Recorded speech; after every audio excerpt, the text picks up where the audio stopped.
जय हिंद साथियों, आज हम सब इस वीडियो में कक्षा 9 के अध्याय 2 बहुपद यानी पॉलिनोमियल को पढ़ेंगे। ठीक है, इस चैप्टर को पढ़ने से पहले क्या करते हैं, हम इसके कुछ मुख्य बिंदुओं और परिभाषा को जान लेते हैं। बहुपद क्या है? बहुपद कहने का मतलब है जिससे एक से ज़्यादा टर्म होता है। ठीक है, एक से ज़्यादा पद है ना, जिसको इंग्लिश में क्या बोलते हैं, टर्म भी बोलते हैं। ठीक है, ये बहुपद कहलाती है। बहुपद में क्या क्या शामिल होते हैं देखो, जैसे है बहुपद है ना, पॉलिनोमियल में ये क्या, इसमें क्या शामिल होते हैं? इसमें एक चर होते हैं, ठीक, और एक क्या होते हैं, अचर होते हैं शामिल। ठीक, चर कहने का मतलब क्या होता है, वो संख्या जो है एक सिंबल चलता है, जैसे इंग्लिश का स्मॉल लेटर, जैसे ए हुआ, बी हुआ, एक्स हुआ, वाई हुआ, इस तरह से। ठीक है, यानी ये मेरा जो होता है एक चर कहलाती है। ठीक, ये वेरिएबल है। अचर क्या होती है? ये संख्यात्मक अनुमान होती है, जैसे 4, -5, √2, ये सभी क्या है, जैसे 1/5, ये सभी अचर हैं, इसका मान कभी चेंज नहीं होगा। ठीक है, नेक्स्ट बिंदु पढ़ते हैं बीजीय व्यंजक। तो देखो बीजीय व्यंजक क्या होंगे। बीजीय व्यंजक, बीजीय व्यंजक क्या है, जिसको इंग्लिश में क्या बोलते हैं, algebraic expression, ALGEBRIC, algebraic expression. ठीक है, अलजेब्रिक एक्सप्रेशन जैसे आपको दे देगा 2x² + 5x + 7 या 3x + 7 √7x। ठीक, ये अलजेब्रिक एक्सप्रेशन यानी बीजीय व्यंजक है। ठीक है, अब हम बात करते हैं बहुपद के बारे में। ठीक है, बहुपद की टर्म क्या है, जिससे बहुपद होने के लिए क्या क्या शर्त होते हैं? प्रत्येक बीजीय व्यंजक क्या बहुपद होंगे? तो नहीं, ऐसा नहीं होंगे। तो बहुपद होने के लिए कुछ नियम शर्त होते हैं, जैसे देखो बहुपद लिखते हैं। ठीक है, बहुपद, बहुपद होने का क्या नियम है देख लेते हैं। तो बहुपद का नियम शर्त है क्या, इसका पद जो होता है सीमित हो, जैसे पद सीमित हो। ठीक है, सेकंड क्या है, गुणज, यानी बताएं इसको, गुणज मतलब गुना, किसी संख्या से गुणज हो गए ना, ये गुणज, गुणज जो होगा एक वास्तविक होना चाहिए, वास्तविक हो यानी रियल हो। ठीक है, रियल संख्या हो। और तीसरा क्या है नियम इसका, तो चर की घात, चर की घात एक पूर्ण संख्या हो। ठीक है, पूर्ण संख्या,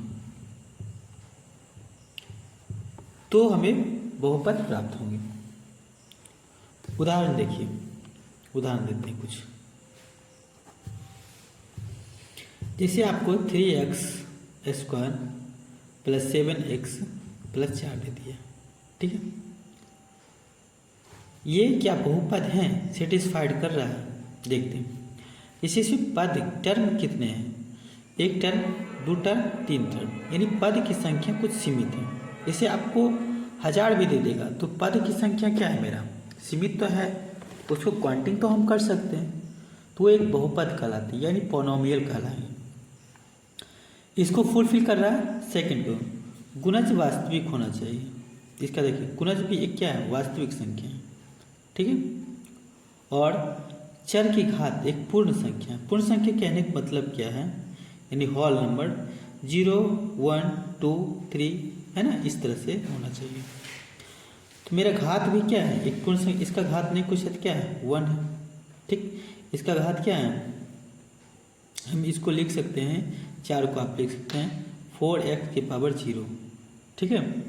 यानी आप 4 किसी के पावर 0 रहने पे उसका मान क्या होता है 1, यानी इसका क्या है 4 लिख सकते हैं। तो इसका घात भी 0 है, ठीक है। तो ये फुलफिल कर रहा था बहुपद होने का। तो ये मेरा एक क्या है बहुपद है। यदि जो आपको सेकेंड उदाहरण लेते हैं, एक्स स्क्वायर कीजिए या फिर क्यों कीजिए, कुछ भी कीजिए, 2x यानी 3/2 कर देते हैं प्लस 9 कर देते हैं। क्या ये बहुपद है? नहीं। देखिए इसका घात जो है पूर्ण नहीं है, ठीक है, घात पूर्ण होना चाहिए। पद तो सीमित है, गुणज भी क्या है एक वास्तविक है, पर इसका घात क्या है पूर्ण है। तो ये एक रियल, ये जो है एक बहुपद का निर्माण नहीं करेगी कभी, ठीक है। नेक्स्ट पॉइंट को समझते हैं। कहीं आपको है ना, कहीं भी आप किसी भी बहुपद में संख्या के नीचे यदि जो बहुपद दिया है तो वो बहुपद के रूप में नहीं होंगे। जैसे आपको बट्टा के रूप में दे दिया, जैसे 2 बट्टा हम कह देंगे 3x² plus x plus 2।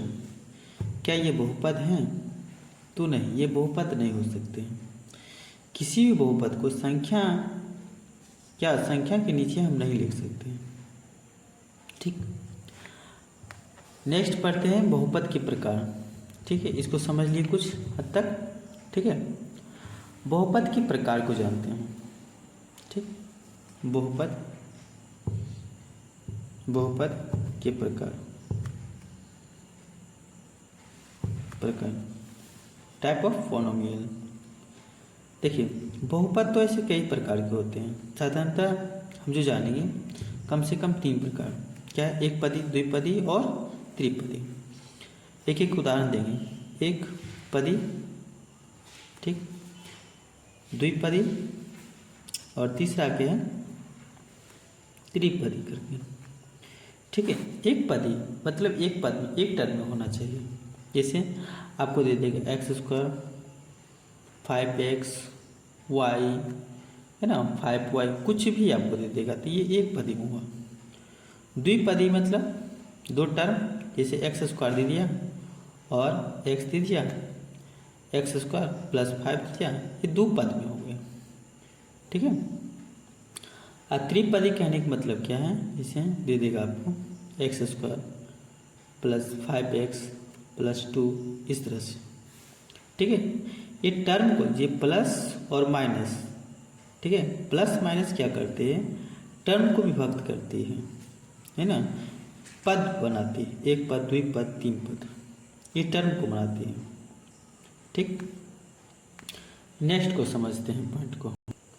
Next point में समझते हैं बहुपद के व्यापक रूप, है ना, बहुपद के व्यापक रूप, ठीक है। तो व्यापक रूप क्या है, जैसे आपको दे देगा px, इसका व्यापक फॉर्म जो होता है a0 plus a1x plus a2x square, ठीक है, प्लस इस तरह से आपको दे देगा ax a n देते हैं, ठीक है, डॉट डॉट चलते रहता है a n x की पावर n। तो n मेरा क्या है एक घात है, n क्या है घात है, ठीक है। जहाँ हम कह सकते हैं क्या a n जो होगा कभी 0 के बराबर नहीं होगा, ठीक है, a n जो होगा 0 को कभी बराबर नहीं होगा। n क्या है मेरा घात है। कभी पूछ देगा कि शून्य, इसमें बहुपद में शून्यकों की संख्या कितनी है, तो बता दें कि जितने घात होते हैं उतने शून्यकों की संख्या होती है, यानी जितने घात उतने क्या होते हैं शून्यक, ठीक है, जितने घात उतने शून्यक होते हैं। अब देखो क्या करते हैं, देखो दिया गया है शून्य बहुपद, ठीक है। तो शून्य बहुपद किसे कहते हैं, तो शून्य बहुपद अचर बहुपद को शून्य बहुपद कहते हैं, ठीक है। जो अचर, जैसे देखिए हम बतलाए थे, जैसे ये क्या है एक अचर संख्या है, इसका जो बहुपद, ये जो पद होंगे इसका जो घात होंगे वो शून्य हो जाएंगे। कैसे? जैसे इसको हम लिख सकते 3x की पावर 0, इसके कहने का मतलब 3 गुना 1 मतलब क्या 3, ये शून्य बहुपद का उदाहरण है ना, ये दिया गया शून्य बहुपद का उदाहरण।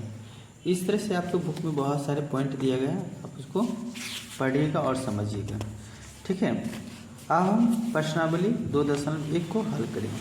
ठीक है, एक एक करके हम हल करेंगे। क्या है साथी, इसमें कह रहा है निम्नलिखित व्यंजकों में कौन कौन एक चर में बहुपद है, यानी मोनोमियल है, एक चर में बहुपद, और कौन कौन नहीं, कारण के साथ अपने उत्तर दीजिए। कौन एक चर में है ना बहुपद, एक चर बहुपद है, और कौन नहीं है। यदि जो एक चर में बहुपद है तो उसका कारण भी आपको देना है। पूछ रहा था एक चर में कौन बहुपद है, तो वो एक चर में बहुपद होने के लिए क्या है, घात भी मेरा पूर्ण होना चाहिए। ठीक है, घात भी मेरा एक पूर्ण होना चाहिए और एक चर में होना चाहिए। जैसे इसमें सिर्फ क्या है, एक चर कहने का मतलब इसमें सिर्फ एक्स ही चर ऐसा है। ठीक है, जैसे वाई शामिल तो नहीं है। ठीक है, तो हम लिखेंगे यह एक्स, यहाँ लिखेंगे एक्स का एक चर वाला बहुपद है, एक चर वाला बहुपद है ना। ठीक है, क्योंकि x की घातिक सभी क्या है, पूर्ण है। लिखेंगे क्योंकि x की सभी घातें क्या है, एक पूर्ण है। ठीक है, सेकंड क्या है, सेकंड है y² प्लस √2। ये क्या एक चर में बहुपद है, हाँ है। ठीक है, इसमें सिर्फ देखिए y ही एक ऐसा है चर। ठीक है, y है ना, इसमें लिखेंगे y का एक चर वाला बहुपद है ना, क्योंकि y का घात एक क्या है, पूर्ण संख्या। y का घात एक क्या है, पूर्ण संख्या। लिख दें क्योंकि y की घात क्या है, पूर्ण संख्या है। ठीक है, इस तरह से बनाइए। तीसरा क्या है, तीसरा देखिए 3√t प्लस t रूट क्या है 2। देखो कैसे इसको हम सॉल्व करेंगे। जैसे आप इसको लिख सकते हैं, जैसे इसमें जो होता है वंशी में, इसमें कुछ अंक छिपा रहता है। जैसे यही अभी 3 नहीं दिया रहता है, तो इसका मतलब है कि यहाँ पे 2 छिपा रहता है। ठीक है, आप इसे लिख सकते हैं t के पावर 1/3। इसे क्या कहते हैं, ऐसे भी लिख सकते हैं 2, एक ही बना देते हैं। इसे देखिए ये है 1/t की पावर क्या 1/3 दे रखा है।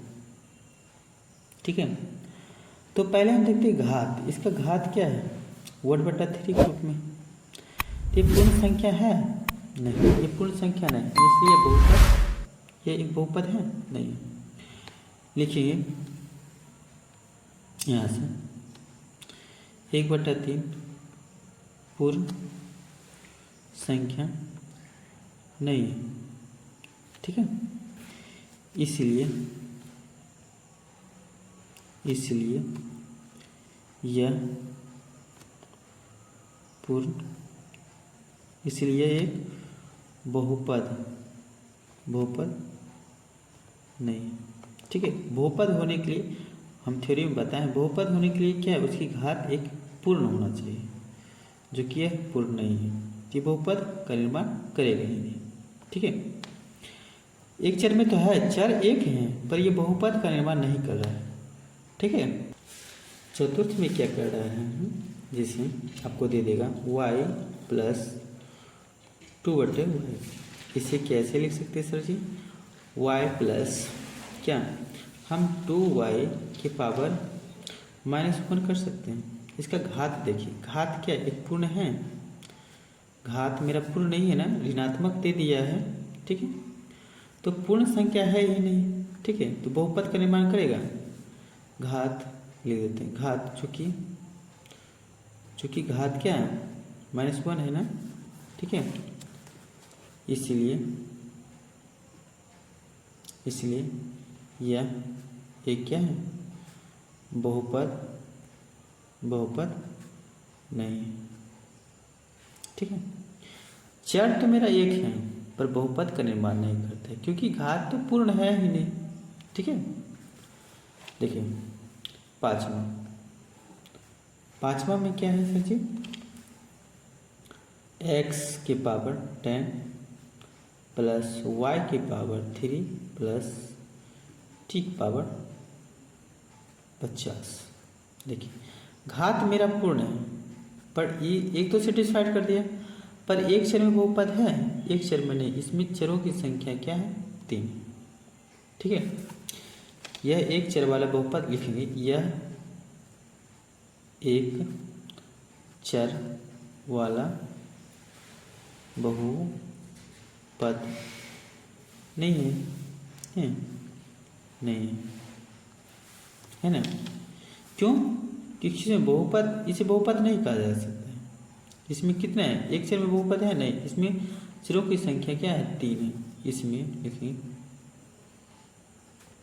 चरों की संख्या क्या है, 3 है, 3 है, यानी लिख सकते हैं x y क्या है, ठीक है। इस तरह से क्वेश्चन एक को हल किया। अब देखिए सेकंड क्वेश्चन को हल करते हैं। सेकंड क्वेश्चन में क्या कह रहा है साथियों, सेकंड नंबर क्वेश्चन में कर निम्नलिखित में से प्रत्येक में एक्स स्क्वायर का गुणांक लिखिए। तो देखो ये जो है एग्जाम में आपको एक नंबर 1 लाइनर का क्वेश्चन दे सकता है। ठीक है, देखो एक्स स्क्वायर का यदि जो गुणांक लिखनी है तो देखो इसमें क्या है, एक्स स्क्वायर का गुणांक क्या है, यहाँ पे नहीं कुछ है तो यहाँ पे 1 है कि नहीं। ठीक है, ये हमें देखना है एक्स स्क्वायर का गुणांक। यहाँ पे एक्स स्क्वायर का गुणांक क्या है, नहीं कुछ है तो 1 है, तो लिखेंगे इसमें एक्स स्क्वायर का गुणांक क्या है, 1। ठीक है, आप लिख दीजिए एक्स स्क्वायर का गुणांक क्या है, 1 है। इसमें एक्स स्क्वायर का गुणांक कितना होगा, -1 होगा। इसमें एक्स स्क्वायर का गुणांक कितना होगा, एक्स स्क्वायर गुणांक 5/2 होगा। इसमें एक्स स्क्वायर का गुणांक एक्स स्क्वायर है ही नहीं। ठीक है, इसमें एक्स स्क्वायर का गुणांक क्या होगा, 0 होगा। ठीक है, एक नंबर का क्वेश्चन था। तीसरा में क्या है, 35 की घात के द्विपद और 100 की घात के एक पदी का एक एक उदाहरण दें। ठीक है, आप कुछ भी एग्जाम्पल दे सकते हैं। जैसे देखो 35 की घात का रहा था द्विपद में लिखना है। ठीक है, तो आप कई उदाहरण ले सकते हैं। जैसे आपको दे देगा, जैसे लिख सकते हैं तो 2x की पावर 35, 2x की पावर 35 प्लस 7 के पीछे। ठीक है, ये द्विपद में निकलता है, एक टर्म दो टर्म। गुणा में पद की संख्या पर कोई मान नहीं होता है या भाग भी कोई नहीं होता है। जैसे आपको दे देगा x/y तो ये कहलाएंगे एक ही पद कहलाएंगे। ठीक है, ये द्विपद हुआ, द्विपद का उदाहरण होगा। ठीक है, और 100 पावर कहता था एक पदी में लिखने के लिए, 100 का घात बना के एक पदी में उदाहरण दीजिए। तो आप कुछ भी उदाहरण दीजिए, जैसे 3x के पावर क्या हम 100 देते हैं, ठीक, एक पदी हुआ, एक पदी हुआ। ठीक है, आप इस तरह से क्वेश्चन नंबर 3 को हल कर सकते हैं। आप क्वेश्चन नंबर 4 को हल करते हैं। चौथा क्वेश्चन में क्या है, निम्नलिखित बहुपद में प्रत्येक बहुपद की घात लिखिए।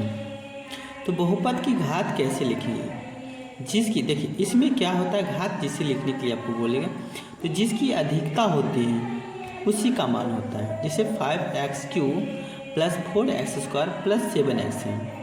इसमें बहुपद में घात की संख्या कितनी है, सबसे ज़्यादा कितनी है, वरीयता हम उसी को देंगे। जैसे 5x के तो लिखेंगे हम बहुपद की घात कितना होगा, 3, बहुपद की घात 3 है ना। सबसे ज़्यादा जिसको होगा भाई देखिए 1 लाइन में क्वेश्चन है। ठीक है, इसमें घात कितना है, 3 सबसे ज़्यादा, जैसे लिखें बहुपद की घात 3। इसमें बहुपद की घात कितना लिखेंगे, 2 है ना। इसमें तो 0 है घात। ठीक है, बताए थे ना। इसमें घात की संख्या कितनी है, बहुपद की घात की संख्या 1। इसमें बहुपद की घात की संख्या कितना है, 0। जैसे आप 3 को लिख सकते हैं ना, जैसे 3 क्या लिख सकते हैं, 3x के पावर क्या है, 0। मतलब क्या, 3 गुना 1 मल्टीप्लाई 1 कर करेंगे तो 1 ही होगा। तो इस तरह से क्वेश्चन नंबर 4 को मैंने हल किया था। ठीक है, अब क्वेश्चन नंबर 5वां को हल करते हैं। क्वेश्चन नंबर 5वां क्या है, बताइए कि निम्नलिखित बहुपद में कौन बहुपद रैखिक है। ठीक है, कौन बहुपद द्विघात है और कौन क्या है त्रिघात है। तो एक जिसकी घात 1 हो रैखिक कहलाएंगे, जिसकी घात 2 हो द्विघातिक कहलाएंगे, जिसकी घात क्या 3 हो त्रिघातिक कहलाएंगे। ठीक है, इस चैप्टर जो है ना बारीकी से पढ़िए, क्योंकि नेक्स्ट जो क्लास 10th में भी आपको पढ़ने के लिए मिलेगा बहुपद पोनोमियल। ठीक है, इसे देखिए ये क्या है, इसकी घात कितना है 2, तो द्विघात होंगे। क्या होंगे, द्विघात होंगे। ठीक है, देखिए हम लिख के बताते हैं सबको। साथियों ये क्या कहलाएंगे, द्विघाती कहलाएंगे। इसकी घात कितना है, द्विघात बहुपद है। ठीक, ये द्विघाती बहुपद है। इसकी घात कितनी है, अधिकतम 3 है। ये त्रिघाती हुआ, त्रिघाती बहुपद हुआ। ठीक है, इसकी घात कितनी है, देखिए अधिकतम घात कितनी है 2, कि द्विघाती बहुपद है, द्विघाती बहुपद है। ठीक है, इसकी घात कितनी है, नहीं कुछ तो 1 है ना, ये क्या है रैखिक कहलाएंगे, रैखिक बहुपद। इसकी घात कितनी है, नहीं कुछ तो 1 है ना, ये रैखिक होगा, रैखिक बहुपद है। और इसकी घात कितनी है, 1 है। ठीक है, नहीं कुछ है तो कितना, ये सर इसकी घात 3 है। ठीक है, ये त्रिघाती होंगे, त्रिघाती बहुपद। ठीक है, तो इस तरह से हमने क्वेश्चन क्या है 5वां को भी हल किया। ठीक है, आपको किसी भी तरह का दिक्कत है तो आप हमें कमेंट कीजिए। ठीक है।